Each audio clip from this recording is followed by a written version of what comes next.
Mesdames et messieurs, bonsoir, merci de nous préférer. Bienvenue dans cette édition d'information dont voici les principales articulations. Depuis 5 ans, Smart Africa, une organisation numérique des sommets appelés Transform Africa. Toutes les précédentes éditions ont été organisées au Rwanda.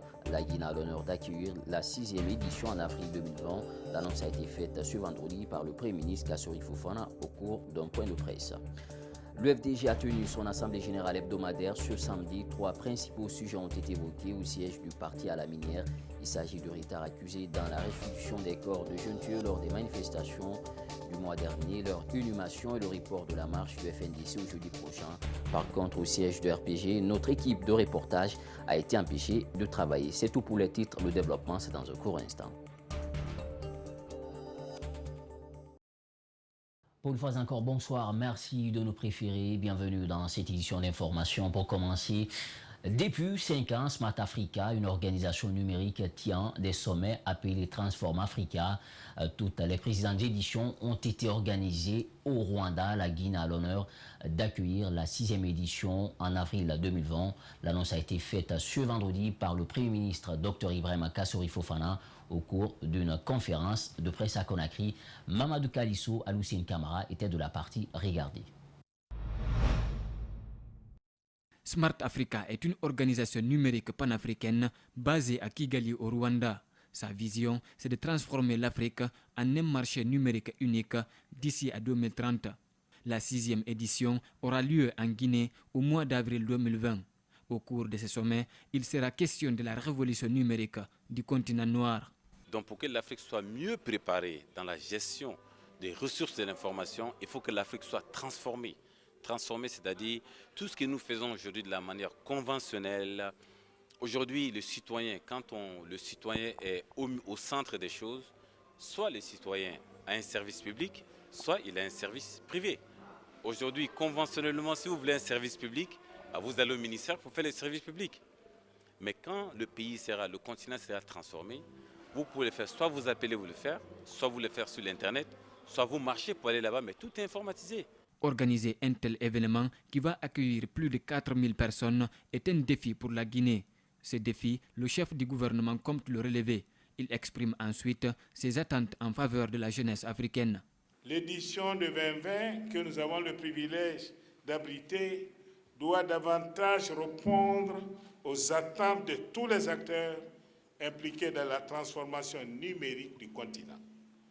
Ainsi, cette initiative louable trouvera tout son sens en offrant à notre dynamique jeunesse des perspectives nouvelles pour un avenir assumé ici, sur le continent, en les préservant notamment des aventures périlleuses de l'immigration clandestine. Les préparatifs du sommet ont déjà commencé. Les organisateurs ont au moins 5 mois pour réussir une organisation sans faille. Le classement de la 17e édition du Doing Business a été publié. La Guinée irait selon le classement de cette année. Le pays est passé de la 152e place l'an dernier à la 156e pendant ainsi 4 places. En 2016, la Guinée se situait au rang de la 163e après avoir bien progressé. Les résultats du dernier classement traduisent un relâchement des efforts en matière de réforme dans le pays. C'est la 4e édition cette année de la Semaine nationale de la citoyenneté et de la paix. Cette semaine de sensibilisation devrait commencer depuis hier pour prendre fin le 7 novembre 2019. Mais la date a été reportée ultérieurement. Nous avons eu la chance d'avoir le ministre Mamadou Taran sur les raisons de ce report. On l'écoute au micro de Mamadou Salouba et Abdoulaye Kamara. Pour des raisons organisationnelles, effectivement, l'événement est reporté puisque vous le savez, c'est un événement à couverture nationale. Conakry, les préfectures du pays à l'intérieur. Cette année, nous voulions au moins d'ailleurs, au-delà des centres urbains, Conakry, la capitale, et des villes de l'intérieur, organiser au moins la CENACIP dans une sous-préfecture rurale. Nous sommes en train d'examiner tout ça. C'est pour faire en sorte que l'événement touche au plus près les citoyens ruraux aussi et que ça ne reste pas seulement citadin. Alors, la machine organisationnelle a pris du retard et pour déployer l'ensemble de tous ces participants sur la thématique, puisqu'il s'agira de faire de l'éducation électorale et de la sensibilisation électorale, nous avons été devant la nécessité de reporter de quelques jours. Le vent des manifestations ces dernières semaines expliquerait aussi le report de cette date selon le ministre de l'Unité nationale. Il promet cependant de lancer la cérémonie dans quelques jours. Le thème choisi cette année est « Voter, droits et devoirs des citoyens » avec le slogan « Osez de vos droits, usez vos devoirs », un thème qui n'est pas choisi au hasard. Mamadou Taran Diallo, ministre de l'Unité nationale, revient au micro de nos reporters. Alors, c'est toujours un message, si vous voulez, de paix, de cohabitation. Nous sommes une Guinée et pour dire la diversité, l'unité dans la diversité. Nous devons rester unis dans notre diversité. Et donc, comme vous l'avez vu, ce thème, par exemple, nous l'avons choisi cette année en sachant que nous avons devant nous un processus électoral. Et donc, ce processus électoral suppose, comme nous le disons, que chacun puisse voter librement et que les voix des citoyens soient prises en compte dans le décompte. Mais qu'au résultat aussi, autant je peux voter pour Paul ou Pierre, vous aussi vous pouvez voter pour d'autres, que chacun de nous aussi accepte le choix des autres. Le ministre de l'Unité nationale, Mamadou Taran Diallo, qui revenait sur l'organisation de la CENACIP. Le SNE suspend toute activité avec la FSPE et le SLEG de Dame Kadiatouba. Les membres se sentent trahis. Ils ont dénoncé la violation de certains accords par ces structures syndicales, notamment la revalorisation des primes des enseignants, la situation des contractuels censés être appuyés par ces structures. Aujourd'hui, je vous propose de suivre leur porte-parole au micro de Djibril Ba. Le syndicat national de l'éducation SNE suspend jusqu'à nouvel ordre sa participation aux activités de l'intersyndicale FSPE SLEG Dame Kadiatouba. Quant à la centrale USTG, Union syndicale des travailleurs de Guinée, le bureau exécutif national du syndicat national de l'éducation se retrouvera pour discuter de la ligne à tenir. La Cour de justice de la CEDEAO reporte l'audience des victimes de déguerpissement de Kapouraï, Kipé2 et Dimes au lieu du 8 novembre 2019. Désormais, c'est le 10 décembre prochain. Il sera question d'un transport judiciaire sur la zone déguerpie. L'objectif est de s'imprégner de l'étendue des dégâts et l'impact de ces démolitions sur les 19 219 citoyens. Abdoulaye Bari, Ibrahima Souri Kamara signe ce reportage. Faute de justice dans leur pays, le collectif des victimes de Kapouraï, Kipé2 et Dimes se tourne vers la Cour de justice de la CEDEAO. Celle-ci vient à nouveau de reporter son audience, initialement prévue le 8 novembre 2019 au 10 décembre, pour un transport judiciaire. Notre avocat vient de demander à la Cour un report de cette audience, c'est-à-dire au lieu qu'elle ne se fasse maintenant le 8 novembre, elle va se dérouler le 10 décembre prochain. Et l'argument qu'il a trouvé, c'est qu'il a demandé à la Cour de justice de la CEDEAO de bien vouloir effectuer un transport judiciaire sur les lieux afin que les juges eux-mêmes puissent constater les dégâts qui ont été commis par le régime d'Alpha Condé contre les populations de Kapouraï, Kipé2, mais aussi de Dimes. Sur place, les herbes ont pris d'assaut les décombres. Par endroits, les débris sont intacts. Les PA positionnés dans la zone, 19 219 personnes impactées continuent de vivre dans la désolation et la précarité. Aujourd'hui, elles réclament un dédommagement. Nous continuons à mener le combat. Il y a plus de 3000 élèves, par exemple, qui ont des soucis pour reprendre les cours. Nous avons mené des démarches pour que des citoyens puissent leur apporter une petite contribution afin qu'ils puissent reprendre normalement les cours. Nous sommes dans cette procédure-là, mais le reste, c'est des populations aujourd'hui qui vivent dans la précarité la plus totale, des gens qui avaient des concessions, qui avaient des villas, des immeubles aujourd'hui qui se retrouvent parfois sans domicile, en logement, dans des difficultés extrêmes, que je ne peux pas décrire. Donc c'est une situation très difficile.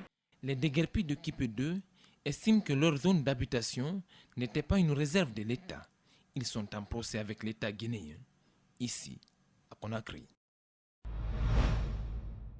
La réplique du RPG à la grande mobilisation du FNDC le 24 octobre dernier fait polémique. Le parti dépue les réseaux sociaux, les émissions radiophoniques tentent de balayer toute spéculation sur la forte mobilisation de ces militants pour l'accueil du président de la République Alpha Condé, accueil au cours duquel le parti au pouvoir a exprimé son soutien conditionnel à son président et son projet de réforme constitutionnelle. Reportage Mohamed Amaro Kamara, Mohamed Aloussine Kamara. Des images d'une mobilisation soumise aux critiques et aux spéculations. Au RPG, l'accueil du président Alpha Condé ce jeudi est vu comme une manifestation inédite. On a vu une marée humaine, une mobilisation d'un peuple jamais réalisée depuis 1958 en Guinée. Nous avons vu un peuple hétérogène, caractérisant bien sûr l'arc-en-ciel, un peuple uni derrière son peuple, derrière son président. Sur les réseaux sociaux, dans les médias, ce que le parti appelle marée humaine est remis en cause. Ousmane Savané parle de 2 millions de personnes, mais sur la base de quel calcul? Il nous répond ceci. De l'aéroport au palais du peuple, ça fait combien de kilomètres? Et multiplier la longueur par la laser, tu verras combien de mètres carrés. Et si on prend 3 personnes par mètre carré, ça nous amène jusqu'à 2 millions de personnes. Accueil du président sur fond d'un soutien à son projet de réforme constitutionnelle. Alpha Condé, encore au pouvoir après 2020, ce fervent militant du parti le veut bien. Si le président de la République décide, c'est à sa discrétion, nous notre souhait est qu'il vienne et qu'il continue parce qu'il a engagé des grandes réformes pour le pays, il a engagé des grands chantiers et les retombées sont en train de faire sentir. Le débat sur la réforme constitutionnelle s'est transporté dans la rue. Le FNDC, le Front National pour la défense de la Constitution, entretiendra de nouvelles actions la semaine prochaine pour contraindre le président Alpha Condé à renoncer à son projet. L'UFDG a comme d'habitude tenu son assemblée générale hebdomadaire ce samedi. 3 principaux sujets ont été évoqués au siège du parti. C'est à la minière, il s'agit de retard accusé dans la restitution des corps des jeunes tombés lors des manifestations politiques, leur inhumation et le report de la marche du FNDC au jeudi prochain. Par contre, au siège du RPG, notre équipe de reportage a été empêchée de travailler. Abdoulaye Saguyalo Aliouba était de la partie regardée. À l'absence de Cellou Dalein, c'est le premier vice-président qui a présidé l'Assemblée générale hebdomadaire de l'Union des forces démocratiques de Guinée ce samedi. Devant plusieurs cadres du parti et de nombreux militants, Fodé Oussoufou-Fofana a d'abord déploré le comportement des autorités du pays face à la gestion des corps des jeunes tués lors des manifestations des 14 et 15 octobre dernier. Si vous prenez 11 corps, vous les envoyez dans un hôpital qui ne peut recevoir que 4, c'est que vous avez pour objectif de voir les corps se putréfier, décomposer. Parce qu'un corps, pendant 24 heures, qui n'est pas bien conservé, vous ne pouvez plus reconnaître ce corps le lendemain. Nous avons dit que s'ils sont capables de faire ça, ils ont déshumanisé la République. Les corps des victimes des manifestations ont été transportés de la morgue d'Ignace Dine pour celle de l'hôpital sino-guinéen dans la nuit de vendredi à samedi. Ces corps seront dignement inhumés, promet Oussoufou-Fofana. D'ailleurs, la manifestation projetée lundi par le FNDC a été remplacée par une marche funèbre. On ne peut pas comparer une manifestation par rapport à l'être humain. Si le gouvernement veut déshumaniser les corps, nous allons prouver que c'est des êtres humains qui méritent notre respect et notre considération. Et nous avons décidé de faire un cortège funèbre, une manifestation funèbre, où nous allons demander à tous les Guinéens de se joindre à nous pour accompagner ces patriotes, des gens qui ont donné leur vie pour que notre pays soit démocratique. Nous avons décidé de les prendre et de les enterrer et de les accompagner. Jeudi sera donc le 3e acte du FNDC. Nous allons le jeudi marcher sur l'autoroute jusqu'au palais du peuple et nous nous allons mettre plus de 2 millions de personnes dans la rue. Vous êtes d'accord? Je vous remercie. Merci beaucoup. Au siège du RPG Arc-en-Ciel, nos confrères venus couvrir l'Assemblée générale de ce 2 novembre ont été violemment empêchés suite à l'expulsion brutale d'un journaliste du site d'information guinématin.com. La récente déclaration du coordinateur de la cellule de communication de l'UFDG, l'Union des forces démocratiques de Guinée, à l'encontre du président Alpha Condé, continue de défrayer la chronique. C'est le cas par exemple de Moussa Filan Traoré qui, dans une déclaration qu'il a bien voulu faire à notre correspondant régional basé à Cancan, s'est insurgé contre ses propos de cet élu du peuple avant de se prononcer sur les récentes vagues d'arrestation des étrangers à travers le pays et l'accueil du chef de l'État jeudi à Conakry par les militants de son parti. Moussa Filan Traoré a par ailleurs lancé une invite au chef de file de l'opposition guinéenne. Suivez. Pour l'ex-conseiller principal du ministère de l'administration du territoire et de la décentralisation, la récente déclaration du député Ousmane Gawal Diallo à l'encontre du chef de l'État guinéen à Paris ne doit pas rester impunie. Ce n'est pas l'animosité, la politique. Nous, on a toujours pensé que c'est l'adversité politique. Souhaiter la mort d'un chef d'État, je pense que le droit doit être dit. Et eux, ceux qui résident ici et ceux qui sont hors. Parce que ceux qui résident hors de la Guinée sont plus dangereux que ceux qui sont en Guinée. Poursuivant son intervention, Filan Traoré s'est aussi prononcé sur les différentes vagues d'arrestation d'étrangers qui se poursuivent actuellement à travers le pays. Je voudrais d'abord prier les frères africains qui sont interpellés, quelle que soit leur origine, tous les Africains qui sont arrêtés. Je leur prie à la sérénité, au discernement, qu'ils comprennent qu'ils sont arrivés à un moment sur notre sol où il y avait des problèmes internes entre nous. Ils sont arrivés à ce moment critique qui donne le temps aux enquêteurs d'établir la vérité. Qu'ils soient sûrs que si ce n'est pas pour faire du mal à la Guinée, qu'ils sachent qu'ils sont chez eux et tous vont recouvrir leur liberté. Mais qu'on donne le temps au temps. S'exprimant sur la réception du numéro 1 du RPG Arc-en-Ciel prévu ce jeudi à Conakry, l'ex-gouverneur de Farana ne fait pas de cadeau à ses adversaires politiques. On ira dans l'une le jeudi. On va voir qui est qui en Guinée, c'est tout. Moi, je parle au nom du peuple. Ces plaisantins parlent aussi au nom du peuple. Ils sont sortis le 14. Mon parti aussi, nous sortirons le jeudi pour recevoir le président du parti. Pas le président de la Guinée, pas d'amalgame. Depuis que le Moussa Alpha Condé est au pouvoir, nous n'avons fait que voler, on n'a fait que vider les caisses de l'État. Le jeudi encore, nous allons vider les caisses de l'État. Ils n'ont qu'à dire ce qu'ils veulent. Mais je respecte les Guinéens honnêtes, intègres, patriotes, qui savent que le RPG n'a pas un seul militant qui demande quelque chose en retour. C'est ça la force du RPG. Le RPG puise sa force essentielle dans l'intégrité de ses militants. Par ailleurs, ce fervent militant du RPG Arc-en-Ciel adresse un message particulier au chef de file de l'opposition guinéenne. Mon message s'adresse au président de l'UFDG, Elhadji Mamadou Cellou Dalein Diallo. Je te prie, humblement, respectueusement, refuse l'affrontement. Refuse qu'il y ait un mort de plus en Guinée. Refuse qu'un Guinéen meure encore dans la rue. On te trompe. Chaque fois qu'il y a un mort, ce n'est pas le gouvernement, c'est toi.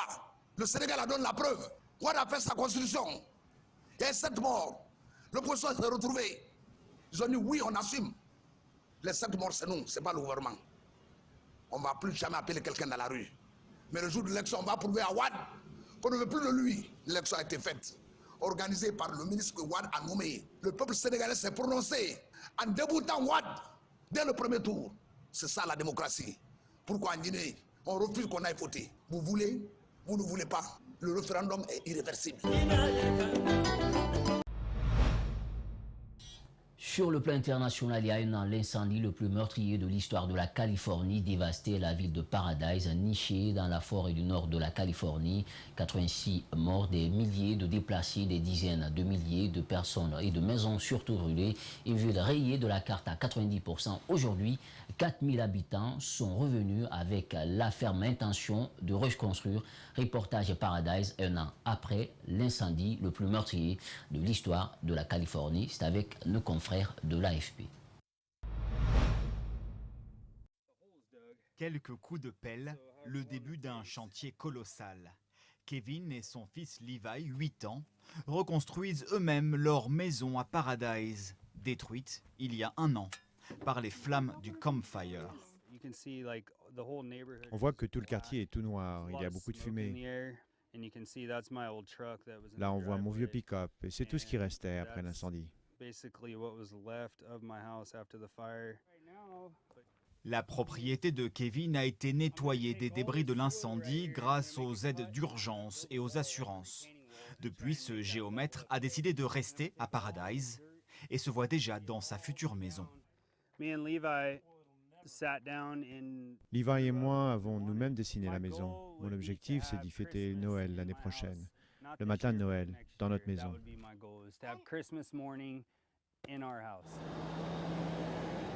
Comme Kevin et son fils, 4000 habitants ont choisi de revenir, avec la ferme intention de reconstruire. Un an après l'incendie qui a tué 86 de ses habitants, Paradise retrouve le sourire, à l'image de la maire de la ville, qui espère accorder 500 permis de construire par an. Cela ne va pas se faire en une nuit. Nous serons une jolie petite ville de 5000 habitants dans un an et demi, et nous continuerons à grossir. Mais nous étions 26 000. Cela va prendre du temps. À Paradise, 90% des maisons ont disparu, laissant de longues étendues de terrain vide, bordés de pins calcinés, mais toujours debout. Des arbres morts qu'il faut désormais abattre. À la tronçonneuse, Mike est navré par l'ampleur de la tâche. Selon lui, 300 000 arbres ont brûlé. Cet arbre est mort pendant le campfire. Si vous regardez autour, la plupart de ces arbres sont morts.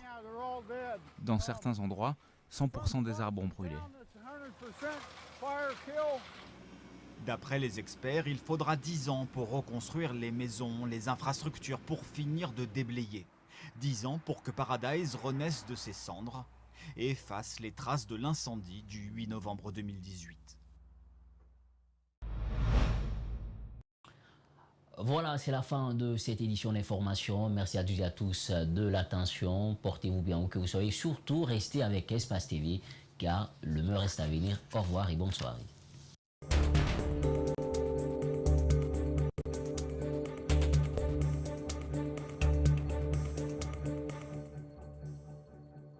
C'est qui le champion à Guinée?